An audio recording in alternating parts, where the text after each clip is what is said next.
video will be a bit long, so I don't want to have so many information in there because those are the primary, very high level things that you can find in the previous video. Today we want to go a bit deeper. So how it works. This diagram is done by Nexus Mutual, and I think it gives a very good snapshot of how the thing works. So you have three types of people in the system, or three types of participants in the system.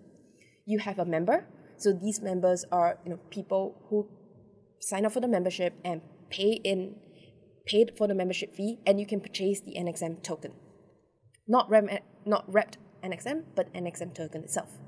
So you have a member, and as a member you can buy cover.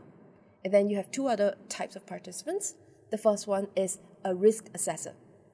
So a risk assessor will check the risk of something. And then the third one is a claim assessor. So the claim assessor will check the claims of something. Okay, so that's the three different types of participants, right? The member, the person who defines risk, the person who defines claims. How do they work and how is it decentralized? Okay, let's see. So we have Nexus Mutual as a platform to aggregate all these three participants together, aggregate the insurance covers, aggregate the funds available. As a member, let's say I'm a member and I go to Nexus Mutual and I go to Aave and I want to borrow something from Aave. And so I want to protect my funds that is in Aave. So I'm a member, I buy cover from Nexus Mutual. And Nexus Mutual has some funds available to be covering Aave, or like to cover my insurance cover for trading or for lending and borrowing on Aave. So I could buy a cover. Now, let's say the price is going to be 0.5 ETH, for example. It's a lot less than that, but let's just say that. So 0.5 ETH, and and I want to cover, let's say, 300,000 ETH that I'm going to be borrowing and lending on Aave. So the cost, I don't know what these are just arbitrary numbers, but just imagine 300,000 that's borrowing and lending on Aave, and the cost for insurance is 0.5 ETH. And that 0.5 ETH goes into Nexus Mutual, which is, a big pot of funds. And how does these risk assessor and claim assessors work? First, we need a risk assessor. So a risk assessor will look at all the different protocols in DeFi and say that, okay, let's do a deep dive in Aave. We go and look at Aave's protocol, and then we audit the code. We look at the general information that's on the code. We look at how secure the code is. And usually these risk assessors, they're experts in their own field. So they could be smart contract coders, they could be developers, they actually know the thing. So they look at the risk and they say, okay, I think Aave's protocol is very secure, and I think this is a secure platform. I think this is a secure protocol, and I'm going to stake some tokens on the fact that I think this is secure. So let's say I'm going to stake, let's do everything in ETH, okay, because it's a lot easier first. Let's say I'm going to stake 100 ETH on this, or let's say I'm going to stake 10 ETH. 10 ETH on Aave protocol because I think it's secure. I've done the checks, I've done the audits, there's no bugs and nothing will happen in the next 30 days because the code doesn't change in the next 30 days, there's no upgrades and everything, so I think it's secure. I'm going to stake 10 ETH to validate that this protocol is secure, there is no bugs and everything. Now, because there's 10 ETH in the pool, then the member, like me, can come in to say that, oh, there's 10 ETH available, so I can purchase, I can buy the cover, and just in case anything happens, that risk assessor, that amount of money, the pool, can be used to pay out for my borrowing and lending on Aave. That's why I buy the insurance, right? Okay, so that's the general idea. And what about claim assessors? So risk assessors are like step one in the game, right? Step one to look at these protocols and say, okay, this is risky, this is not so risky, the not risky one, I'm going to put money on that. The risky one, I'm not going to put my money on there because someone's going to claim it and I'm going to lose my stake. Then step two is a member coming in and say, oh, I'm going to use the protocol and I want to get insurance for it because I'm worried. And you buy the insurance. Now step three, it's what happens when things go wrong? What happens where you actually need something went wrong? There's a bug in the code, and you need to get you need the insurance cover. That's the entire point of buying insurance, to cover your losses. And that's where the third participant comes in. They call it the claims assessor. As you can imagine, they assess the claim. So they look at the claims, what you said, and they will have a verdict. The verdict is either a yes or no.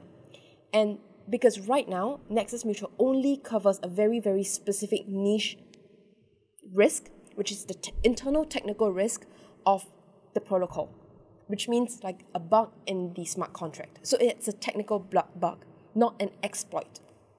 A technical bug is that there's something wrong with the smart contract, and as a result, you as a member or me as a member who bought the insurance has to suffer the loss. So that's what they cover. However, if the system is not a bug, it's like maybe it's a technical risk from an external system, or I don't know, one day electricity shut off and you just can't use your system, or you can't use any of the protocols, or there's a fault in the Ethereum network in general and all the entire protocols don't work, that's something they do not cover. Or if a hacker is exploiting the system through human exploit or governance exploit or whatever other exploit, but not smart contract exploit, that the insurance doesn't cover for that. So insurance is very specific, right? So that is something specific they cover. Now, we can use machines to determine that, but we can't just only rely on machines, because asking machines to verify if machines are mistaken or not, it's a bit difficult to do. So that's where humans come in, and these are claim assessors. And to be a claim assessor, you have to stake your tokens and to be a claim assessor.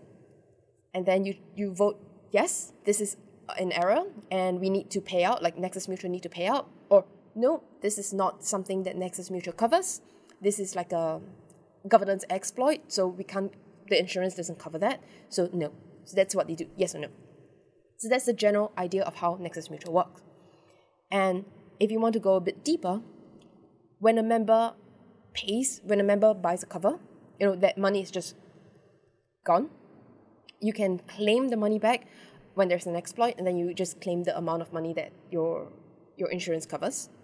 And then 50% of the cover price goes to the staking reward for risk assessors. So what happens if nothing goes wrong? So the claim assessors are not involved. It's just the member and the risk assessor. So let's say I'm purchasing 0.5 ETH of insurance, and nothing goes wrong for the 20 days that I'm using Aave. And so the 0.5 ETH goes into the reward pool, and 50% of it, so 0.25 ETH, will be given to the risk assessors, and then it will be split by all the different risk assessors. It's not just one risk assessor, the entire thing is distribution, right? So I don't know, you have like 20, 100 risk assessors, and then all the different members that purchase the cover, like part of it goes to all the different risk assessors if nothing goes wrong. And then, the rest of the cover price goes to other places. We're going to talk about it later. And what happens when something goes wrong? So when something goes wrong, the money that the risk assessor puts, their stake, they don't get the stake back anymore. The stake will be used to be refunding the members. And the claim assessors will come in, and they will stake the NXM token, and they will vote yes or no. And depending on that, they will get returns, they will get rewards in NXM tokens, and that's the general idea. Okay, we're going to go a little bit deeper into much later on, but this gives you a better scope to start understanding how Nexus Mutual works, what are the different participants, how do we align the incentives. Because the entire thing about insurance is, how do you align the incentives between your principal and your agent? And how do you make sure that they work hand in hand so that nobody exploits the system that is a detriment to another person? So how do we align that? So that in general is how it works. And so how do you use the token? There is a token called the NXM token. How do you use the token? Where is it being used? In general, it's used in 4 systems. The first one is to buy cover. So remember, as a member, I can purchase cover of the thing that I want to get insurance for. And I can purchase it using NXM tokens. Then as a risk assessor, the guy who comes in and say that, okay, I've done the check on the smart contract, no bugs, I'm going to put my stakes on there, I'm going to put my money where my mouth is and say that there's no bugs, it's safe. you can stake with NXM tokens. And then for claim assessors as well, I come in to be a claim assessor to say that yes, this smart contract is a bug exploit versus this smart contract is a governance exploit that we don't cover. So to be a claim assessor, I have to stake my NXM tokens as well. And lastly is governance. So if there's any governance required task, like if you want to vote on improvement proposals, then you stake your NXM token as well. Or at least that's where NXM token is used and it can use to be voting. So these are the 4 general use cases of NXM token.